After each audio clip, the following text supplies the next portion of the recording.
Well, now that you've watched both videos, both mine and Mitch's, on doing hand-and power tools for getting a board square four sides, surface four sides, whatever you want to call it, I'd like to talk about the pros and cons of Mitch's video of using hand tools.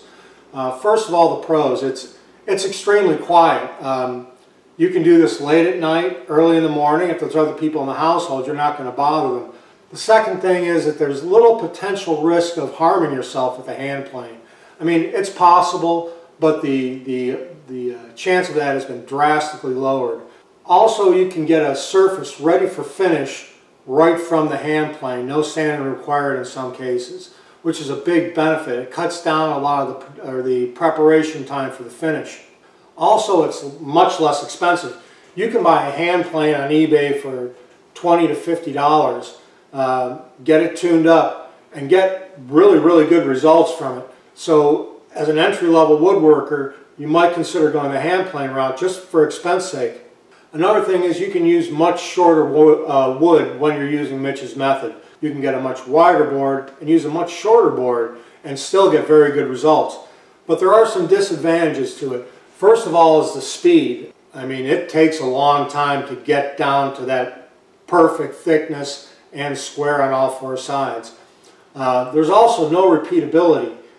With my machines, I can set them up. They're all set up very well. I can set them up, run the lumber through, and I know each piece is going to be identical to the last. Also, with Mitch's method, a good understanding of how the hand tools work is very important. There's a lot of practice involved. It takes, Mitch has been doing this for a very long time, and he's an extremely skilled hand tool worker. To get to that level, using the hand plane, sharpening it right, getting the plane set up to take certain amount of shavings or certain thickness of shavings in different situations, using winding sticks, making sure the winding sticks are good. There's a lot of skill involved in that, and that can be frustrating for a first-time woodworker doing that method. Thanks for watching this short rant about Mitch's video. Mitch and I are also going to have a discussion about some hints and tips and tricks of what can be done on both sides. Mitch is going to give me some. Hopefully I'll be able to give him some. I don't know. He's a very good woodworker. So stick around for the rest of this.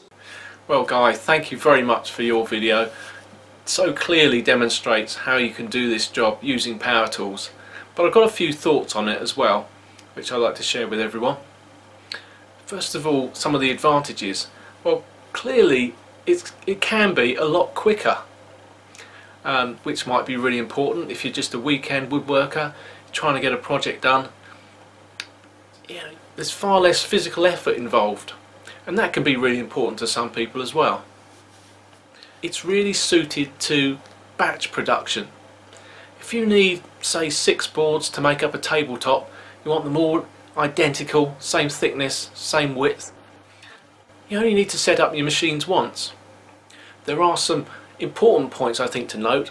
First of all, the accuracy of what you're producing is very much dependent on the setup of your machines, and you need to have your machine set up accurately if you want accurate results. Now, sometimes low-end machinery can be really difficult to set up accurately. Another important point with power tools is they're inherently noisy, so you need to wear ear defenders or earplugs just to look after your hearing.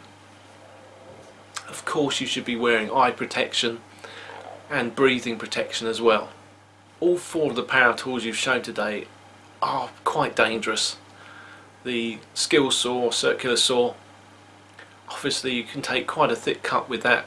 If you slip, you could chop your hand off. I know it doesn't happen very often, but it's just worth considering. Another important point with power tools is quite often there's a minimum length that you can use to make it safe. The other thing with the power tools you've used here is they do represent quite an investment, both in the cost and also in the amount of space they take up in a workshop. Good morning, Mitch. Good morning, Guy. Well, now that everybody's watched the video of the pros and cons of both methods that we've shown, Mitch, what kind of tips do you have that you can give our viewers? Well, Guy, the first thing I think is on stock selection. You can save yourself a lot of time and effort if you try and avoid picking up boards that have got bow, twist or cup in them. So the first point is, at your lumber yard, pick the right boards. Yeah, that's a very good point, Mitch. Another thing is that, you know, I know in my video I talked about having these boards and surfacing them four-side square and then leaving them a little bit thicker than you're actually going to need them. The other thing you have to remember is, let's say you've got a 6-inch wide board and you're going to cut a piece down to 2 inches. You might want to make sure you cut that board down to maybe 2 1/8 or 2 1/4 to give yourself a little room. Absolutely. As you mill those boards, they're going to release tension and they're going to bow again. And that's another good point to save some extra room on the boards so you can re-square them, you know, a couple days or a week later. Great tip, Guy. Another thing I've got is, if you're using power tools, you won't get a finish off it as good as a plane. So why not set yourself up with a smoothing plane, nicely tuned. Just machine your boards a hair slightly larger than you need and finish them off with a plane. It'll save you a lot of sanding time. Yeah, that's also a very good point, Mitch. Another thing to remember is that, you know, when I did my demonstration, I was using a board that was about 40 inches long. That's typically where the longest board that I want to use when I'm doing it. It's much easier to take a smaller, more manageable piece. Don't use a 6-foot long piece and then try to put that on your joint, especially when you're face joining, because sometimes, you know, it's going to follow that curve and can be a little bit more difficult to do. So cut it down a little bit and it'll make life a lot easier. That's right, Guy.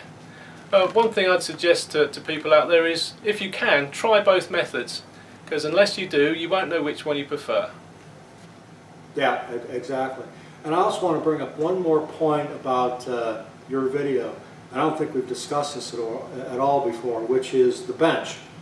My bench is this rickety old nightmare. Mitch's bench is very solid, it's very flat. When you're using hand tools, you have to make sure you have a very solid surface to do that hand planing on. That really helps, Guy. You're absolutely right. Well, I hope you've enjoyed this discussion and the videos that came before it. If you've got any ideas for future videos on the using hand planes as opposed to using power tools, then please send your ideas to Guy or myself. You can use the comment section below. You can also use Twitter using the hashtag #handorpower, and Mitch and I will check that regularly and take suggestions from you on that. Thanks everybody for watching. We'll see you later, Mitch. Cheerio, Guy.